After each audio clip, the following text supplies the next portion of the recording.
सातारा जिल्हा परिषद निवडणुकीची प्रक्रिया सुरू होती, पण काही मिनिटातच वातावरण तापलं, पोलिसांनी मंत्र्यांना घेरलं, धक्काबुक्की झाली आणि या सगळ्या प्रकरणामुळे आता राजकारण चांगलंच तापलंय। या प्रकरणाचे पडसाद आता थेट विधान भवनाच्या दोन्ही सभागृहात उमटलेत। यामध्ये सातारा पोलीस अधीक्षक तुषार दोशी यांच्या निलंबनाची मागणी ही जोर धरू लागली आहे। पण हे सगळं प्रकरण नेमकं आहे काय? ज्यांच्या निलंबनाची मागणी होते ते तुषार दोशी नेमके कोण आहेत आणि त्यांच्यावर काय काय आरोप होत आहेत, पाहूयात आजच्या ऑन पॉइंट मधून। नमस्कार, मी शीतल आणि तुम्ही पाहताय ऑड इव्हन।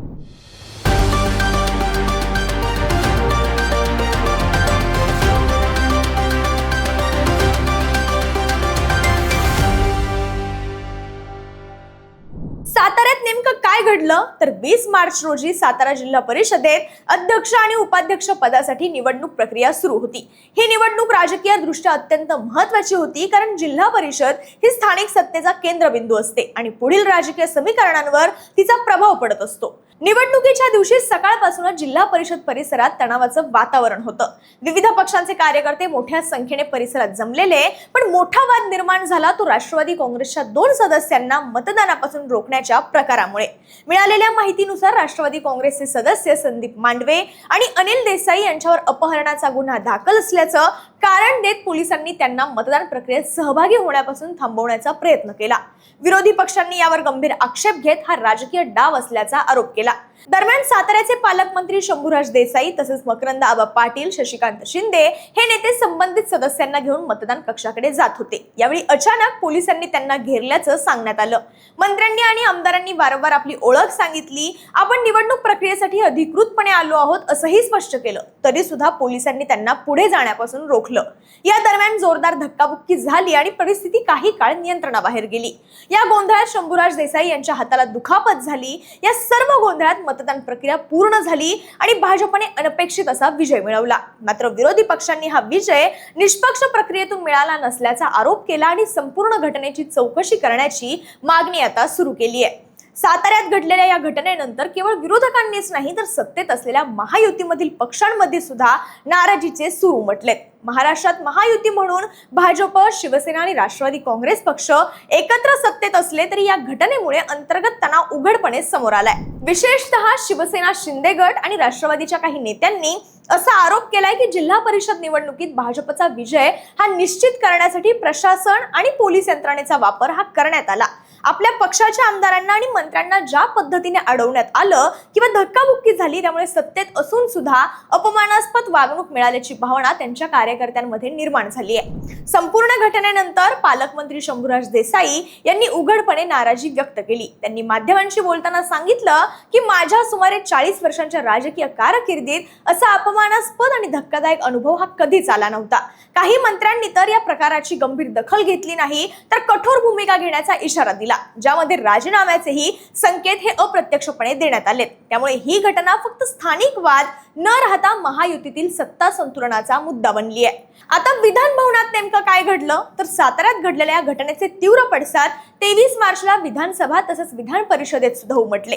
विधान परिषदेतील वातावरण तापल्यानंतर उपसभापती नीलम गोऱ्हे यांनी या प्रकरणाची गंभीर दखल घेत ठोस भूमिका घेतली। नीलम गोऱ्हे यांनी स्पष्टपणे सांगितलं की जर एखाद्या मंत्र्याला आणि लोकप्रतिनिधींना अशा प्रकारे अडवलं गेलं असेल आणि त्यात दुखापत सुद्धा झाली असेल तर ही केवळ कायदा सुव्यवस्थेची बाब नसून लोकशाही प्रक्रियेवर परिणाम निर्माण करणारी गंभीर घटना आहे।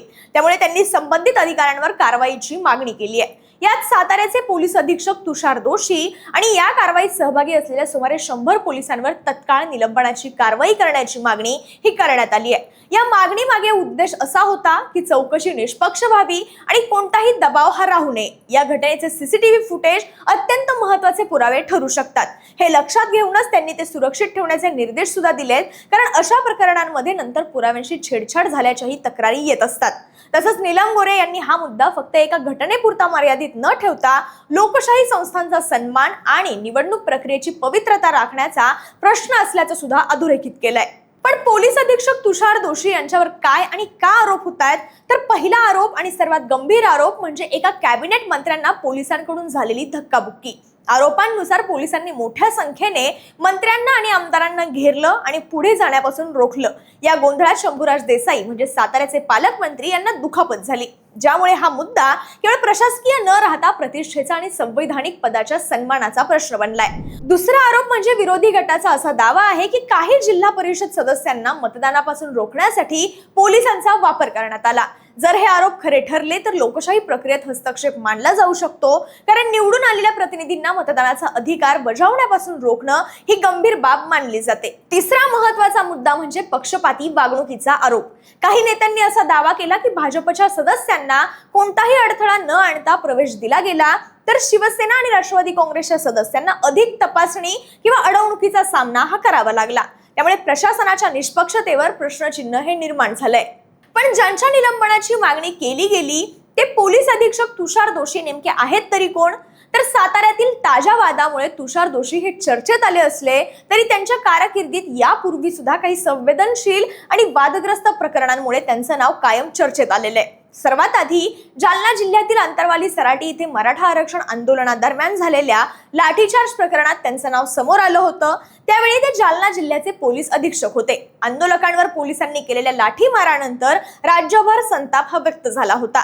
या घटनेनंतर प्रशासनाने त्यांना सक्तीच्या रजेवरही पाठवलं होतं। दुसरं प्रकरण म्हणजे नवी मुंबईतील अश्विनी बिंद्रे हत्याकांड। त्यावेळी दोशी हे नवी मुंबईत पोलीस उपायुक्त म्हणून कार्यरत होते। या प्रकरणात मृत महिलेच्या कुटुंबियांनी तपास प्रक्रियेबाबत काही शंका व्यक्त केल्या होत्या।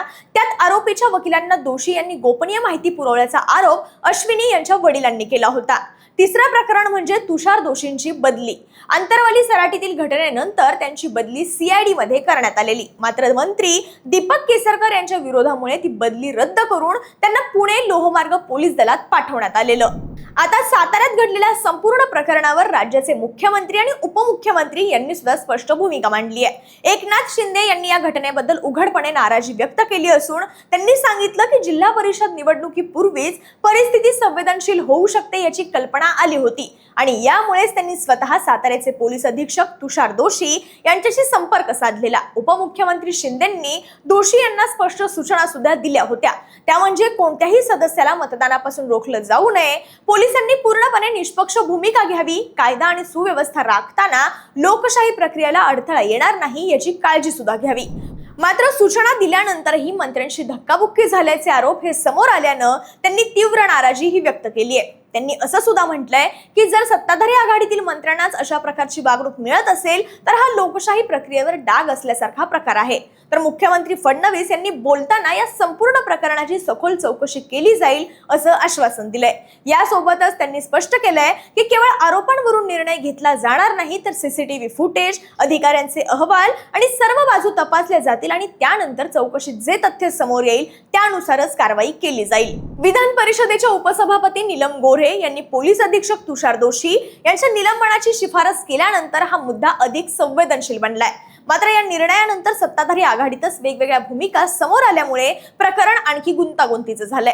कारण राजकीय पातळीवर पाहिलं तर जयकुमार गोरे यांनी संभाव्य निलंबनाला विरोध दर्शवलाय। त्यांचं म्हणणं आहे की पूर्ण चौकशी होण्यापूर्वी निलंबन करणं हे योग्य नसून निवडणुकी दिवशी पोलिसांनी कायद्याच्या चौकटीत राहून कारवाई केलेली असू शकते, त्यामुळे राजकीय दबावाखाली प्रशासनिक निर्णय घेणं हे टाळलं पाहिजे। यावरून असं दिसून येत आहे की भाजपमधील काही नेते हा विषय कायदेशीर प्रक्रियेनुसार हाताळावा अशी भूमिका घेत आहेत, तर दुसरीकडे शिवसेना आणि राष्ट्रवादीमधील काही नेत्यांचं असं मत आहे की जर लोकप्रतिनिधींशी गैरवर्तन झालं असेल तर चौकशी निष्पक्ष होण्यासाठी संबंधित अधिकाऱ्यांना बाजूला करणं म्हणजेच त्यांचं निलंबन किंवा बदली करणं ही सामान्य प्रशासकीय पद्धत आहे। मात्र आता या प्रकरणात काय होऊ शकतं याचा विचार केला तर साधारणपणे अशा प्रकरणांमध्ये 3 शक्यता असतात। पहिली म्हणजे प्राथमिक चौकशीचे आदेश। या प्राथमिक चौकशीत तथ्य शोधण्यासाठी विभागीय चौकशी सुरू होऊ शकते। दुसरं म्हणजे तात्पुरती बदली किंवा रजा, ज्यामध्ये चौकशी निष्पक्ष राहण्यासाठी अधिकाऱ्याची बदली किंवा सक्तीची रजा ही दिली जाऊ शकते। आणि या सगळ्या चौकशीत गंभीर त्रुटी दिसल्या तर निलंबन सुद्धा होऊ शकतं। त्यामुळे साताऱ्यातील या संपूर्ण प्रकरणात साताऱ्याचे पोलीस अधीक्षक तुषार दोशी यांच्यावर तात्काळ निलंबनाची कारवाई होणार की सखोल चौकशीनंतर त्यांना दिलासा मिळणार याचं उत्तर येत्या काही दिवसात प्रशासनाच्या निर्णयांवर आणि चौकशी अहवालावर अवलंबून असणार आहे। मात्र शंभूराज देसाई यांना झालेली दुखापत आणि पोलिसांवर झालेले पक्षपाती वागणुकीचे आरोप यामुळे हा मुद्दा गंभीर आणि तितकाच चर्चेचा देखील बनलाय। पोलीस अधीक्षक तुषार दोशी यांच्यावर होत असलेल्या आरोपांवरून तुम्हाला काय वाटतं? त्यांना तत्काळ निलंबित करावं का? कमेंट बॉक्समध्ये व्यक्त व्हा आणि ऑड इव्हनला सबस्क्राईब करायला विसरू नका।